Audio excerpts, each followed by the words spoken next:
Good morning बच्चों। और कैसे हैं? पिछले दिन हम जो है सूरदास का जीवन परिचय देने के साथ साथ आपको जो है पाठ के बारे में आपको बता चुके हैं कि इसका सार क्या है, और साथ साथ सूरदास का जो पहला पद है उसको हम एक्सप्लेन भी कर चुके हैं, उसकी व्याख्या भी कर चुके हैं। बेटा ये दूसरा वाला जो पद है सूरदास का, उसको हम शुरू करते हैं। मन की मन ही माझ रही। यहाँ जो है गोपियाँ श्री कृष्ण से अपने मन की विरह वेदना का वर्णन करते हुए कहती हैं कि हे उद्धव, हमारे मन की जो व्यथा है लगता है अब मन में ही रह जाएगी, अब मन में ही दब के रह जाएगी। कहिए जाय कौन पै उद्धव, ना ही परत कही।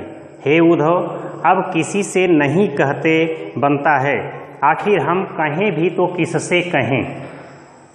अवधि आधार आस यावन की, हमें जिसके आने की उम्मीद थी, जिसके आगमन की जिस उम्मीद में हम जो है जी रहे थे, और उन्हीं के आने की उम्मीद में हम अपने तन मन बिथा सही, हम अपने तन मन शरीर की और मन की पीड़ा को सहते चले जा रहे थे।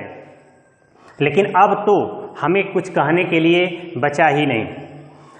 अब इन जोग संदेशन सुन सुन, हे उद्धव, अब हम इन आपके द्वारा दिए गए योग के संदेश को सुनने के पश्चात विरहीन विरह दही, हम विरह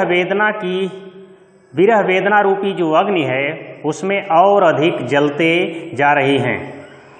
चाहत हुती गुहारी जीता हित।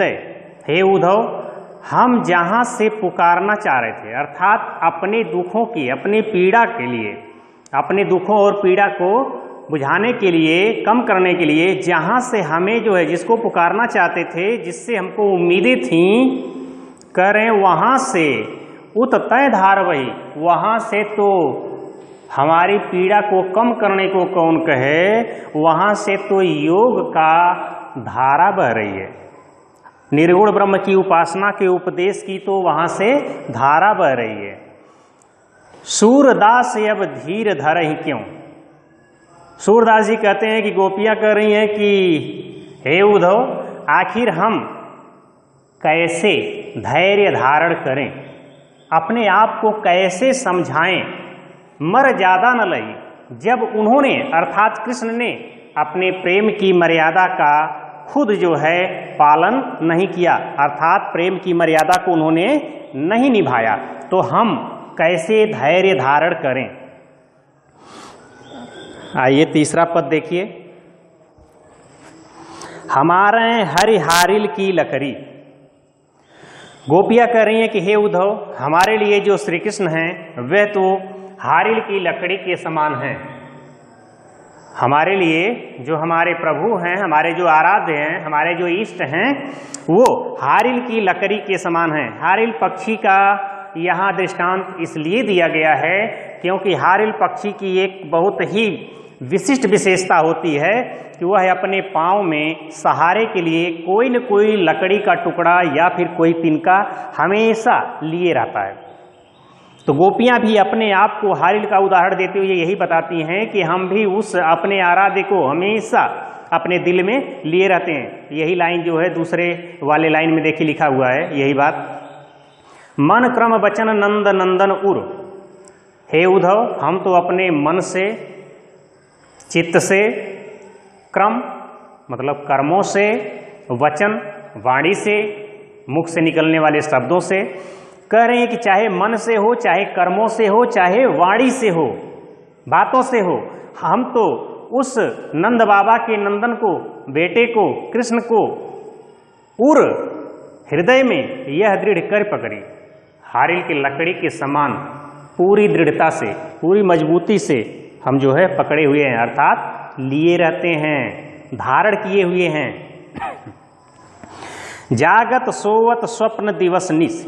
हम तो जागते सोते स्वप्न में दिन रात, दिवस माने दिन, निश माने रात, हम तो जागते सोते स्वप्न में, दिन में, रात में, हमेशा सदैव कान कान जकरी, हम कान्हा कान्हा कृष्ण कृष्ण रटती रहती हैं। सुनत जोग लागत है ऐसो, हे उद्धव उनके द्वारा भेजा गया यह योग का संदेश हमारे लिए तो ऐसा महसूस हो रहा है जैसे ज्यों करुई ककरी, जैसे कड़वी ककरी की भांति हमको लग रहा है।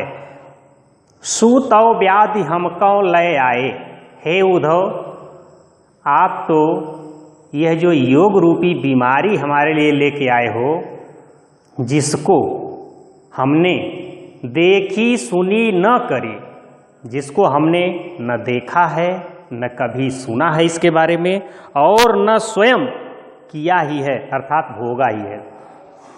हे उद्धव आप तो यह योग रूपी ऐसी बीमारी हमारे लिए लेके आए हो जिसको हमने न देखा है न सुना है न किया है।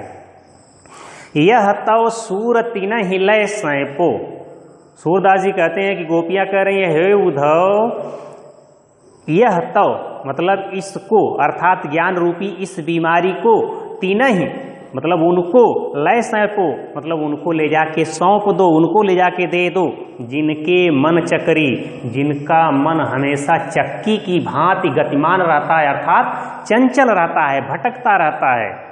हमारा मन तो कृष्ण के प्रेम में पूरी तरह से स्थिर है, हमें इसकी आवश्यकता कदापि नहीं। सिरे से नकार देती हैं। चौथे वाले पद में आइए देखिए, हरि हैं राजनीति पढ़ी आए।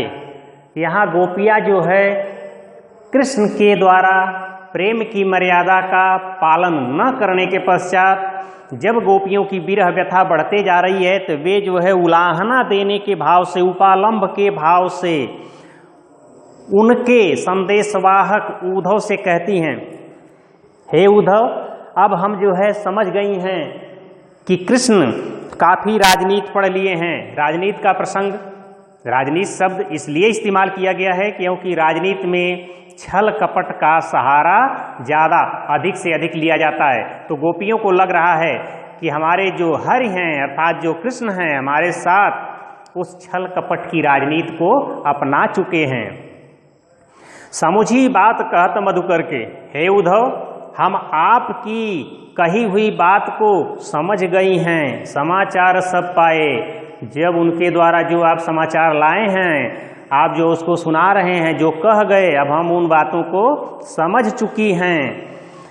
इक अति चतुर हुते पहिले ही, गोपियाँ कह रही हैं उस उद्धव से, हे उद्धव एक तो वह पहले ही बहुत चतुर थे, अब गुरु ग्रंथ पढ़ाए और अब तो मानो वे जो है गुरु के ग्रंथ को पूरी तरह से पढ़ चुके हैं।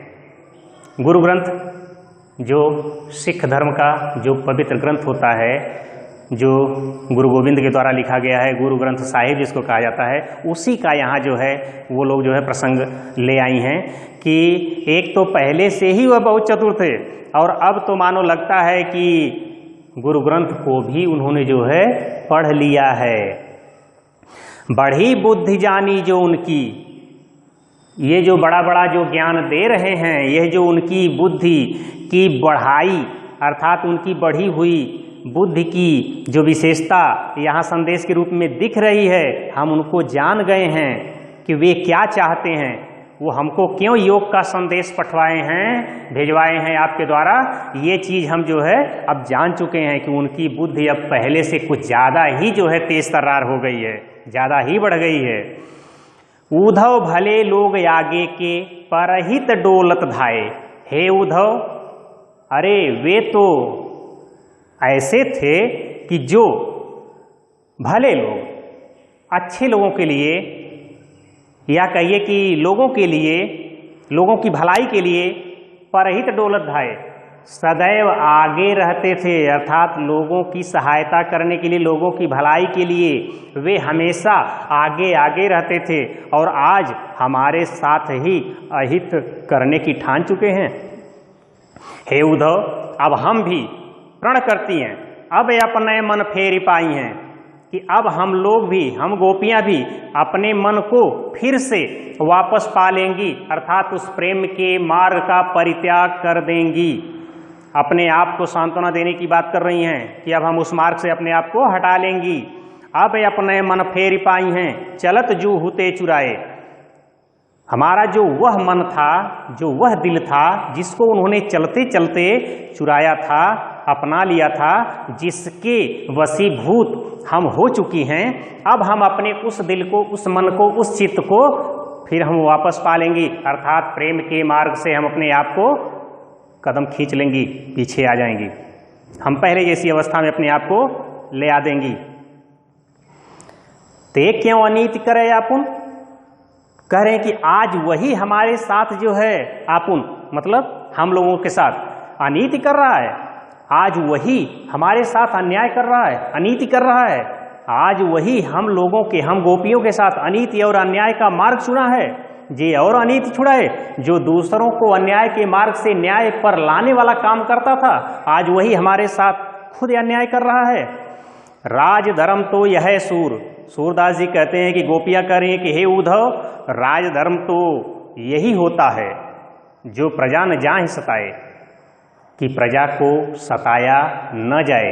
लेकिन हे उद्धव, अब आप ही बताइए कि आखिर हमारी इसमें क्या त्रुटि है, हमारी इसमें क्या गलती है कि जो कृष्ण हमें खुद जो है सता रहे हैं। तो बच्चों, आप चारों पदों के भावार्थ सुन चुके हैं, समझ भी लिए होंगे।